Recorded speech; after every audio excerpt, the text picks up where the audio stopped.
గీతాంజలి యొక్క ఆత్మహత్య కేసు ఆంధ్రప్రదేశ్ రాష్ట్రంలో సంచలనం సృష్టించిన సంగతి తెలిసిందే. ఒక పక్క జనసేన టీడీపీకి, ఇటుపక్క జగన్మోహన్ రెడ్డి పార్టీకి, రెండు పార్టీలకి కూడా అతిపెద్ద మంటని రేకెత్తించినటువంటి ఈ కేసులో పోలీసులు ఇప్పుడు సిద్ధమయ్యారు. ఈ ఇష్యూని సాల్వ్ చేయాలి, ఎట్లాగైనా సరే ఎవరు ఇన్వాల్వ్ అయి ఉన్నారు దీంట్లో అనే విషయాన్ని తెలియజేయడానికి పోలీసులు రంగంలోకి దిగారు. అయితే ఈరోజు ఉదయం 6 గంటల ప్రాంతంలో పసుమర్తి రాంబాబు అనేటువంటి వ్యక్తి విజయవాడ సింగ్ నగర్ నుంచి అరెస్ట్ చేయడం జరిగింది. అయితే ఆయన్ని అరెస్ట్ చేసిన తర్వాత బయటకు వచ్చినటువంటి ఒక వీడియో ఇప్పుడు వైరల్ అవుతుంది. అదేంటంటే ఆ వీడియోలో ఆయన కానీ ఆయన కూతురు కానీ పోలీసులు రిక్వెస్ట్ చేస్తున్నారు, నోటీస్ ఇవ్వండి, నోటీస్ ఇస్తే ఖచ్చితంగా మేమే వస్తాం కదా, మీరెందుకు నోటీసులు ఇవ్వకుండా రమ్మని అడుగుతున్నారు పోలీస్ స్టేషన్కి, నోటీస్ ఇవ్వడం అనేది ప్రైమరీ థింగ్ కదా, మేము తప్పు చేసామని మీరు నమ్ముతున్నప్పుడు నోటీస్ ఇవ్వండి, మేము వస్తాము, మేము రానప్పుడు మేము ఎక్కడున్నా పట్టుకుని అరెస్ట్ చేసినటువంటి బాధ్యత మీకు ఉంటుంది.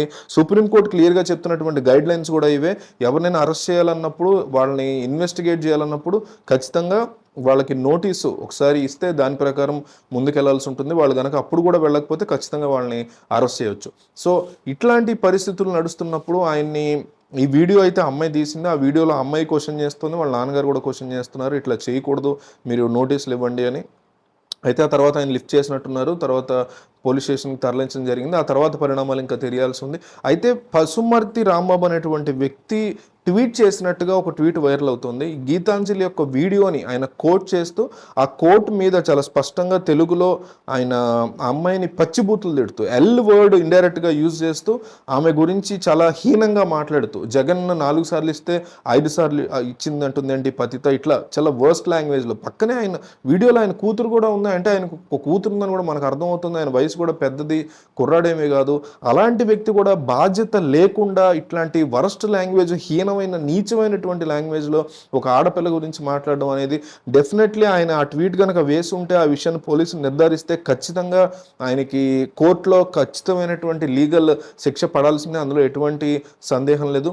అయితే వీళ్ళు ట్రీట్ చేసినటువంటి విధానాన్ని మాత్రం ఆ ఫ్యామిలీ క్వశ్చన్ చేస్తుంది. ఖచ్చితంగా ఆయన తప్పు చేస్తే మీరు అరెస్ట్ చేయండి, కానీ నోటీస్ అనేది ఇవ్వకుండా ఎందుకు మీరు చేస్తున్నారు అంటూ ఆయన కూతురు కొద్దిసేపట్లో ప్రెస్ మీట్ పెట్టడానికి, మీడియా ముందుకు రావడానికి ఆమె ప్లాన్ చేస్తున్నట్టుగా, ఆలోచిస్తున్నట్టుగా మనకి స్ట్రాంగ్ సమాచారం వస్తుంది. అయితే ఈ అంశాన్ని ఇక మీదట పోలీసులు ముందుకు ఎట్లా తీసుకెళ్తారు, ఇతని వెనక ఏమేమి ఉన్నాయనేది ఎట్లా బయటపెడతారు, తెలుగుదేశం ఏమన్నా ఉందా, తెలుగుదేశం సంబంధించినటువంటి పని కట్టుకుని పెయిడ్ క్యాంపెయిన్లో అమ్మాయిని ఇబ్బంది పెట్టారా గీతాంజలి అనేది వీళ్ళు చెక్ చేయబోతున్నారు. అయితే నేను అతని ట్విట్టర్ అకౌంట్ చూస్తున్నప్పుడు నాకు అనిపిస్తుంది ఏంటంటే, ఇతను టీడీపీ తరఫున ఏం పని చేయట్లేదు, కానీ టీడీపీకి ఒక వీరాభిమాని, జగన్ చాలా తీవ్రంగా ఆయన వ్యతిరేకిస్తున్నట్టు కనిపిస్తుంది. వ్యతిరేకించవచ్చు జగన్ అయినా చంద్రబాబు అయినా, అందులో ఎటువంటి తప్పు లేదు, మనకి భావ స్వతంత్రం ఉంది. కానీ మాట్లాడే లాంగ్వేజ్ కానీ, దాని గురించి మనం క్రిటిసైజ్ చేసేటువంటి వాడేటప్పుడు పదాలు కానీ, బిహేవియర్ కానీ చాలా చాలా ముఖ్యమైనటువంటిది అని అర్థం చేసుకోవాలి. అది ఏ పార్టీ వాళ్ళైనా సరే, కేవలం టీడీపీ వాళ్ళే కాదు, వైసీపీ వాళ్ళు కూడా టీడీపీ వాళ్ళకి సంబంధించినటువంటి వాళ్ళని పచ్చిబూతులు తిడుతూ ట్విట్టర్ నిండా, ఫేస్బుక్ నిండా మాట్లాడుతూ ఉంటారు. కానీ అధికార పక్షంలో వీళ్ళు లేకపోవడంతో వాళ్ళ మీద ఎటువంటి చర్యలు ఉండట్లేదు.